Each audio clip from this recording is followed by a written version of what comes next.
So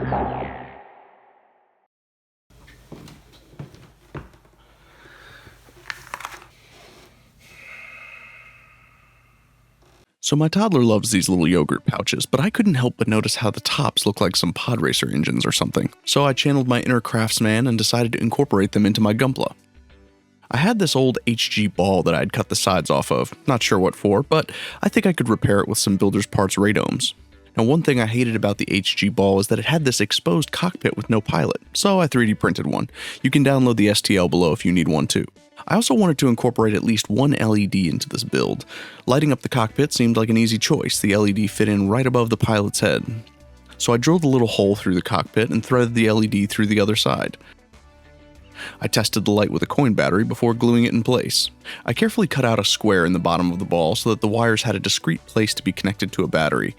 I wanted to keep the ability to attach and remove the base, so I didn't cut away too much, basically just traced the existing slots. I threaded my wires down through the base and closed it up.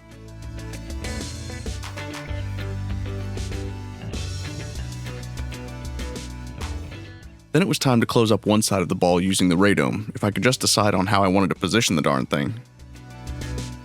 I took a break from all the cutting and sanding to paint my little pilot. Nothing fancy, but I did think that maybe using some of that neon blacklight paint might make the visor of his helmet glow when the LED was on. I later found this to not be the case. I also tested to make sure that the light wouldn't wash out all of the details in the cockpit as well. I then started cleaning the yogurt tops, removing any of the snapped or broken pieces, but I liked having these little exposed windows on the sides. I harvested some 3-volt motors from an old drone and fixed tiny propellers on them. I thought it'd be cool to mount them inside of the yogurt tops and wire everything together inside the ball. So next, I drilled a hole approximately where I wanted to mount the motors. The wires were a bit short, so I soldered more wire to the ends of the motor wire to extend their reach. My brother got me this nifty solder station for Christmas, so shout out to my big bro, my fingertips thank you. With that done, I could thread the longer wires through the holes in the yogurt tops, but I still needed a way to connect the motor units to the side of the ball.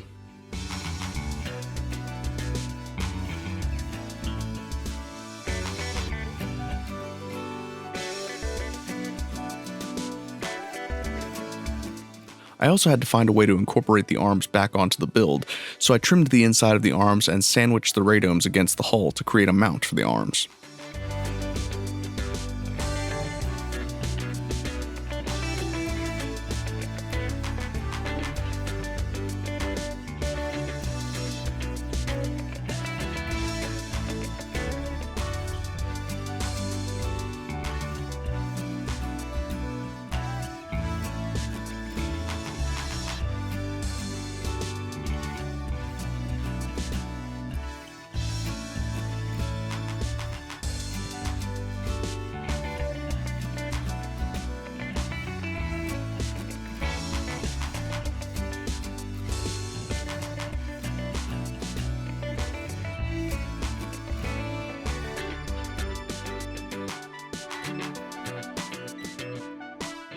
Now I know this sounds crazy, but cheapo Q-tips with the plastic handles are actually hollow like straws and make great tubes for Gunpla.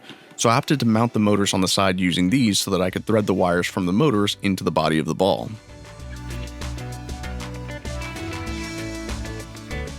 After drilling the correct size hole in the ball, I tested the fit of the assembly, and then I tested the fit of the whole shebang to make sure that my Q-tip would support the weight of this beast.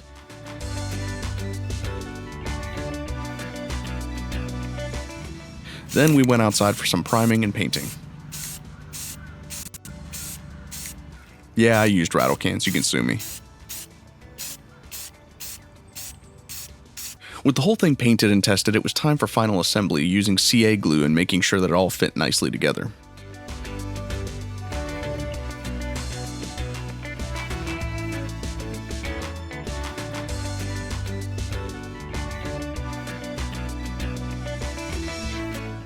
The finished product started looking really sharp, and I even went in and added some water slide decals to zhuzh it up a bit. Never mind where the panel line fluid stripped off some of the paint, I will fix that later. With that done, I busted out the Tamiya Weathering Master to add some shading in select areas. I don't overdo it with the weathering, I just wanted to add a bit of gradient.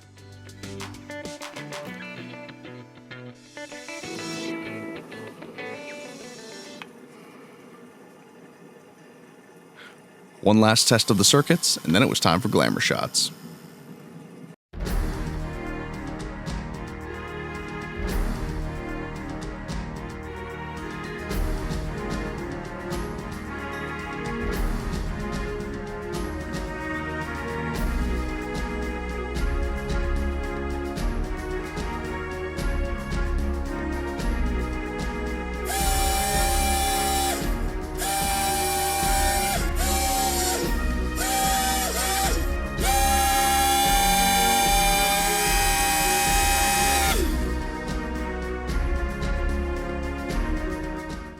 Just as a side note, if you're just getting into Gunpla modification, I cannot recommend the HG Ball 2-pack highly enough.